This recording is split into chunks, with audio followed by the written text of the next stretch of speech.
Welcome back, everybody, to the Who's Accountable podcast. I am your creator and your host of this platform, Mahaya Abdul Kawi. I am also the founder and a representative of the Accountability Party for Human Rights. Uh, what the Accountability Party is and what this platform is we are a political vanguard organization whose main mission it is to provide resources and services to the oppressed communities across this country, whatever shape or form or way that we can complete that mission. And this platform is a way for us, the members of the Accountability Party for Human Rights, to discuss to discuss our stance on different events and people that may occur in our modern society, and it is a way for us to discuss these things and to point out how uh, if the people that were involved, if they held themselves accountable, what could we do more of to have a better outcome that is for the benefit of all parties involved. So, with that being said, welcome back to everybody who has been keeping up with the previous videos, and for those who are just tuning in for this one, I thank you for coming, and I hope you check out the other ones. Please like, subscribe, all that fun stuff, that we have to promote on YouTube. For this video, I want to kind of focus in on our new president, Joe Biden. The hope, the white hope, or should I say the current white hope of America, and kind of just more so talk about this man and his inability to brace the fact that he knows it or not, which I believe he does know it. I think that Biden is on a secret mission to outshine his former partner in crime, Obama. Although that is his secret mission to get out of the shadow of his former partner, Barack Obama, I believe that in doing so, he is simply continuing Obama's ignorance when it comes to it, when it comes to addressing the race class issue of this country. And to me, that's very crucial because the way Biden and his VP, Kamala backstabbing Harris, the way they approach race, they approach it as if they're feeding into the general public's misunderstanding of race, when they should be the ones to see what it truly is, if they are for the people, if they are those that stand with the working class, with the rest of Americans out there. You can have a stance on racism and want to tackle it systemically through laws, through amendments, etc., etc. But racism is a tool that has been injected into the DNA of so many Americans that it's not just a simple law issue. And not only can you not solve racism through, by passing these laws. I mean, we've had the civil rights bill passed, 40, 50 years ago now, and there's still acts of racism, because a written rule can't force anybody to do anything. A person has to, within their soul, want to grow and change. And that's also why seeing Derek Chauvin get his accountability, be trial guilty for all three charges is such, although it's not the complete win, it is a step on a path of justice. And that is because you didn't need to pass a law for that. There's already laws for people that commit crimes, regardless if it's white on black, police officer against a civilian, whatever it may be. Murder is wrong. So for him to receive justice, it shouldn't have been like a special, oh my God, this is finally happening. It should have been happy, but unfortunately, in the reality that we live in, it had to be celebrated. But that would have more impact than passing a law because for other police officers, they see that and they see him get tried as guilty. And for those out there who may do things, police officers who do things that they believe they can get off with, they believe that if they commit this crime, whether the intention is racist or just overall selfish, seeing Derek Chauvin be trial guilty should send a message to those that if you keep doing this, you will have the same fate. And that hits harder than passing laws because a law, clearly in this country, we could pass as many laws as we want, but those laws are either made with loopholes or eventually there are loopholes that are found, which is the reason why there are so many police officers who just get away with shit because of these loopholes and these laws. So the fact that we finally have one case of somebody that couldn't avoid the loopholes, it truly is a moment. And that's kind of the way to approach it. And if I could talk to Joe Biden and Kamala, I would tell them the same thing. I would say that if you guys are truly for the working class the way you say you are, then you have to step back from feeding into the woke politics, because there's a lot of secret politics in in how the current administration is handling its race problems. So just quickly, just to focus in on on the Afro-American struggle, the black struggle is the core root of the class struggle. Back in the late 1600s, at least a century before the Revolutionary War, when there were so many rebellions coming up from the slaves and the servants being poor whites or other whites who weren't, grouped in with the main European whites. I believe it was the English, the Dutch, and the German.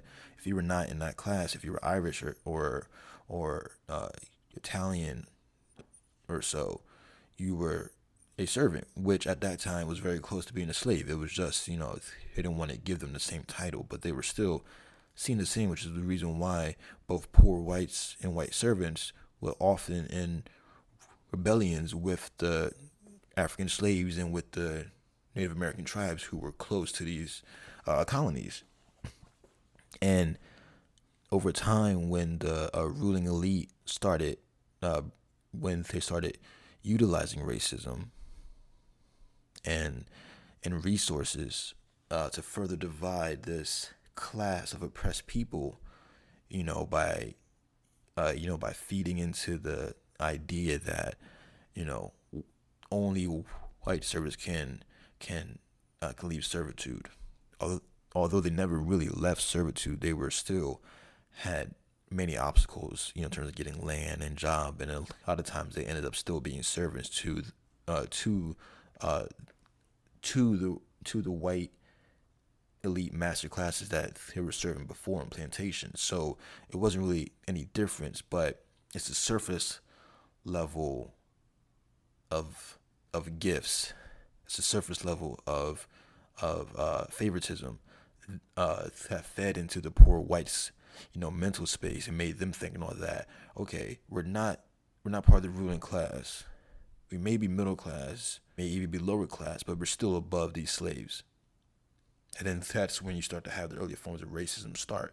So even as the ruling elite started, implementing these different dividing tactics amongst the blacks and the whites and the natives and even the Latino brothers and sisters who were coming up from the South at the time, from Central America and so forth, it was still the blacks who were still struggling. We were still the ones who were left to still see the truth in that is all bullshit. We were the ones who were left to see the tactics that were being implemented by the ruling class. So it's that thing where we fast forward to today. I don't want to make it seem like, the government or Biden, they have to bend over backwards for the needs of Afro Americans, but they have to understand there has to be at some point somebody says out loud that black people of America are, unfortunately, we are the mascots of American struggle. And that is a fact. And although that struggle encompasses in modern day uh, Latinos, a lot of whites, a lot of Asian Americans, we still find that we are the ones who are the poster child for struggle. And if we're seen as a poster child, then so be it.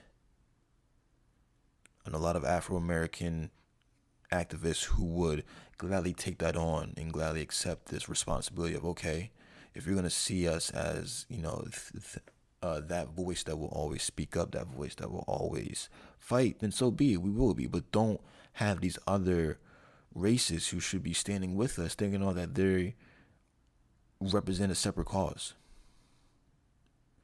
Because to me, when I see that, I just see the class division that was started in the 1600s still being used today. And it's different though. I brought up the last, I said how there was poor whites, Latinos, and there's Asian Americans who should be standing with our cause. When you see blacks out there protesting, you have to step back and see that it's deeper than just Black Lives Matter. Yeah, that's the chant because that's the easiest chant to say and to get the message across. But when you stop there in terms of understanding, then that's when the ignorance starts to brew up. If you're a poor white, if you're a poor anything, the working class, there is no middle class anymore. We are all literally oppressed people. If you're not a celebrity, a politician, a tech CEO, if you're not in the military or Silicon Valley, if you're not part of this upper echelon, then you are with us. I'm sorry to say, but you are with us in every shape, form, or way. And if you got to tell that to, your black fighters, your white fighters, your Latino, your Asian, whoever may be, just let them understand that we are all on the same side. And as I say that, I want to shift the focus onto the Asian American. Because currently, right now, what we have in the last year, because I didn't want to say because of COVID. COVID was an excuse for all the Asian stereotypes and slurs and your harassment to triple in the last year or so. And it's very fucked up, and it's very fucked up that because of the fueling of our previous president, Donald Trump, you have so many idiots out there who are attacking Asians and associating them with COVID, as if these Americans, keyword, somehow was talking to China and was like, yeah, send it over here, as if there weren't a lot of Asian people who were also getting sick and dying from the virus. As a side note, I think, it has to be something for those that feed into that. You can hate the Chinese government, but for you to hate the people when they haven't done anything wrong, and unless they have, I mean, again, there's no case of them you know what I'm saying? There's no case of Asian people coming over here and attacking Americans and blaming Americans for this and harassing them. No, they come, and it's so like for us to exhibit this form of ignorance. It's not new. I mean, it's been happening ever since the Asians, mostly the Chinese, were coming over here during the 1800s when trains were being built, and they were coming here, and they were mostly, and you can find a lot of Asian Americans, the Chinese Americans, whether they were off the boat or they were born here eventually, they were part of this huge industry. The locomotive industry, the train industry was such a huge boom in terms of trade and just getting resources across states, for long distances. It changed the game forever. And, you know, outside of whites and blacks, there are a lot of Chinese people, you know, um, uh, that worked hard on that. And like blacks and like, the Native Americans and Latinos, because they weren't white, uh, there were, I guess you could say, Asian Jim Crow laws about, them them having relations with a white woman, of course, because the white woman is the most protected thing in America. Uh, there was laws against that in terms of what they could own and land. It started essentially during the 1800s for them, and fast forward to now, and throughout America's history, it's not just been the Chinese, it's been the Japanese during World War II. It's been there's been Irish immigrants, there's been Italian immigrants, even the German immigrants. When they come, America just has this reason to always, when it comes to foreigners coming over here, uh, the way that the upper echelon attacks them, because it's although it's similar to how they attack, the oppressed who were born here, the oppressed minorities like blacks and so forth. The way they attack, Asians and I guess to them, dirty Europeans, is always through propaganda and always, by spreading a whole heap of bullshit just to gather public support and against these people for a greater political cause. And it's always for some greater political cause. And the greater political cause is always us going to their country or close to their country for some form of resource or a way to flex our democracy power. It's honestly disgusting. Don't get me started on the fucking Muslims. How this country has treated them and used them as a scapegoat just to go to the Middle East for oil. It's annoying. But I want to focus on the Asian Americans, though, because I feel like, again, with the recent shootings, with the recent mass shooting against the different Asian salons and the motive behind that, I do stand with every human being. Although I'm fighting the upper echelon and the elite, I don't call them humans. I stand with the rest of the people who are oppressed in any shape, form, or way. And because I have the information and the awareness that I do of our current political climate and how everything's set up, I'm able to see how I'm able to step back and see that what's being happening right now is a direct, like,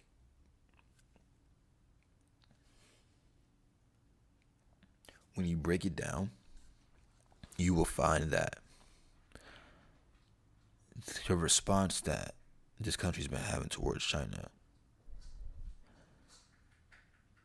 when I said about the political reasonings as to why these propagandas against these certain minorities happen, I believe I said in my last video about how we are in a new Cold War with China. I want to bring that back because that is essentially what I'm trying to get to in this video, is that Biden and Kamala would rather keep fueling the tool that is racism, ignoring the class war that is currently happening.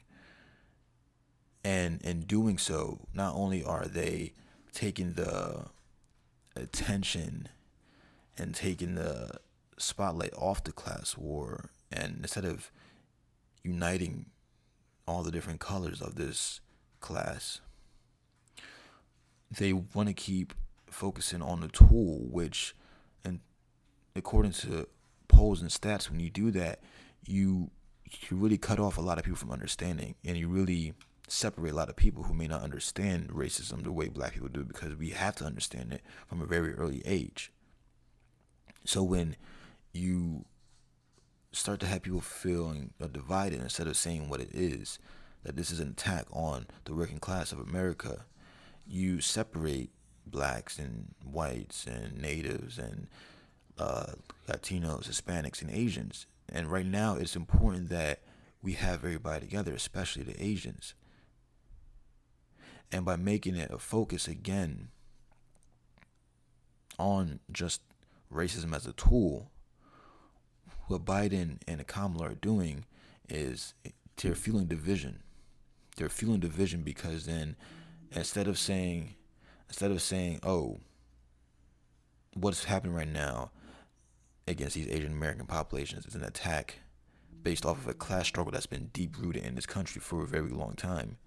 No, they rather focus on that these people are attacking them specifically out of nowhere because they're Asian, instead of saying no, that this is years on years or years of propaganda that we forced to the oppressed communities, specifically the oppressed white people,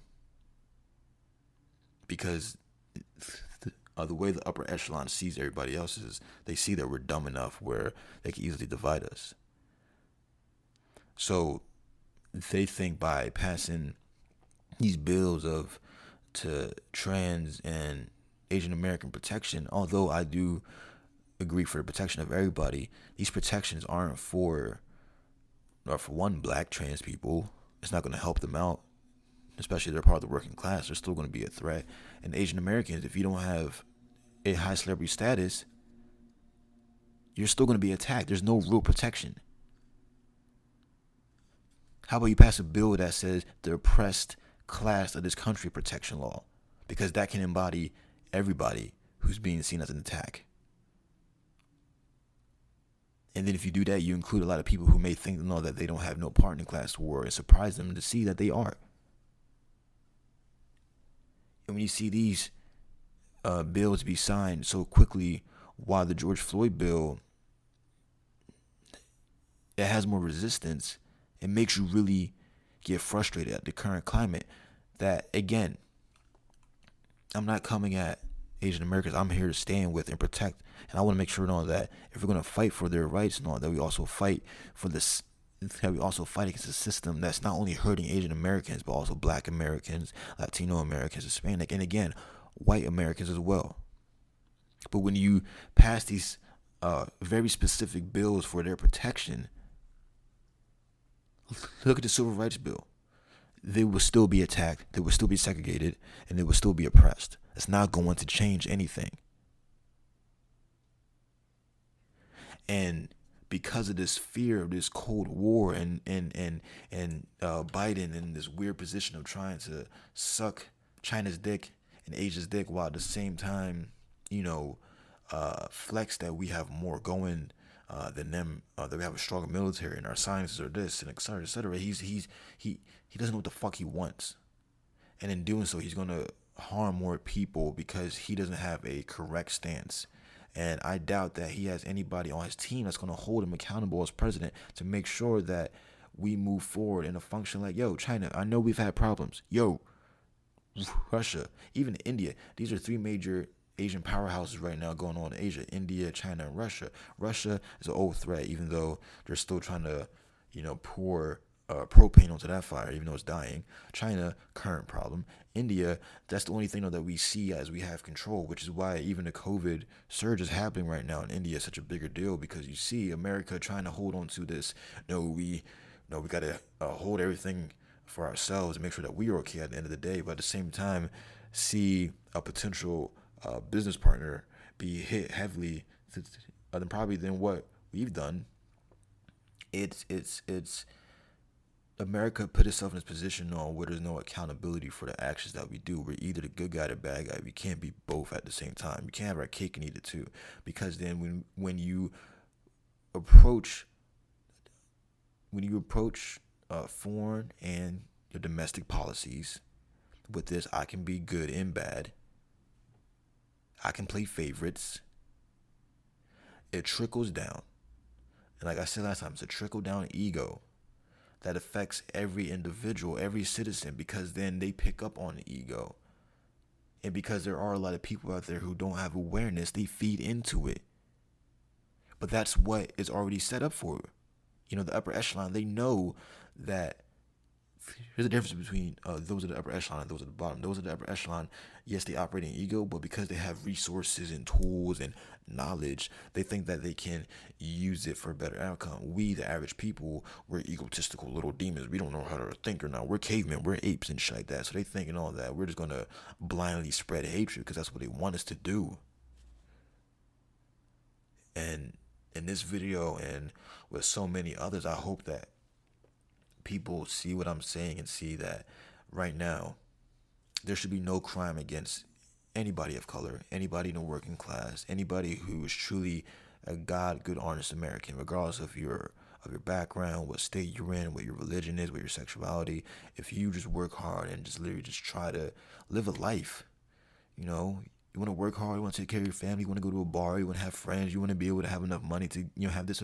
That's your God-given right. You should be able to mind your fucking business and not have those who have this unnecessary thirst for power dictate how you live that fucking life. And at the same time, continuously use tactics that have been used since the 1600s. This country was founded in 1492. The 1500s was mostly, all the positions of America, Canada, United States, and, Central and South just kind of formulating itself. The 1600s was when we found these institutions fully start to grow and start to use these tools of division.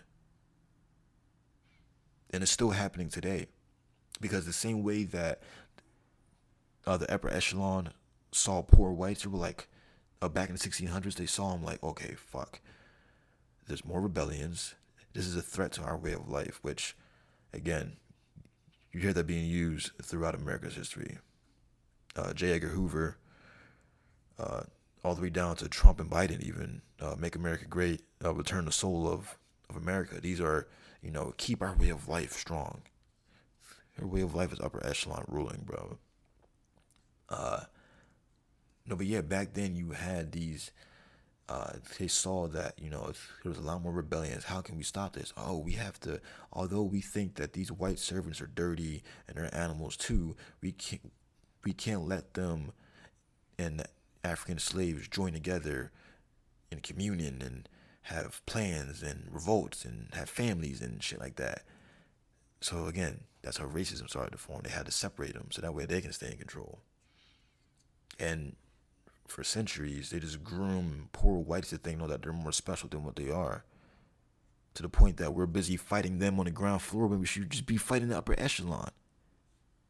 And now you see it happening right now with Asian Americans. Because surprisingly, Asians and the blacks, we have a strong bond, although there are a lot of racist Asians, that don't like African Americans, and although they are probably more conservative, than most whites. At the same time, those who are Asian American, who understand, who again have awareness and see how fucked up this shit is, and they're able to trace their history and see and all that. Oh, wait a minute, my people have been treated the same just as the blacks here. So why am I fighting them? Why am I trying to get on Uncle Sam's good graces when at the end of the day, Uncle Sam doesn't see me as a fucking human being? And you see that happening right now, and it's interesting because, again, you see this grooming of Asian Americans trying to be done by our current administration, but at the same time, we're fully going into this Cold War with China and a lot of Asian countries, and it's you can't have your cake and eat it too. You just can't. The lack of accountability has these asshats just thinking that we can have all roles, judge, jury, and executioner. That we can be Captain America and Red Skull at the same time. It doesn't work that way, fam. I'm sorry. And the people are starting to see it because when people try to have their cake and eat it too, you start to expose your weaknesses because you can't carry on two roles at the same time, bro. Your flaws start showing. So inshallah, I hope especially for Asian Americans, again, I know right now because of COVID, you have a lot of idiots who are feeding into it, but trust me and believe in all, those idiots aren't just a product of racism, they're a product of the class war. And their ignorance was injected into them at a very young age. And I'm not going to say that's an excuse for them to keep, doing what they're doing, hate crimes or whatnot. But at the same time, you have to understand that because they are brainwashed to think that way, they're on the real enemy.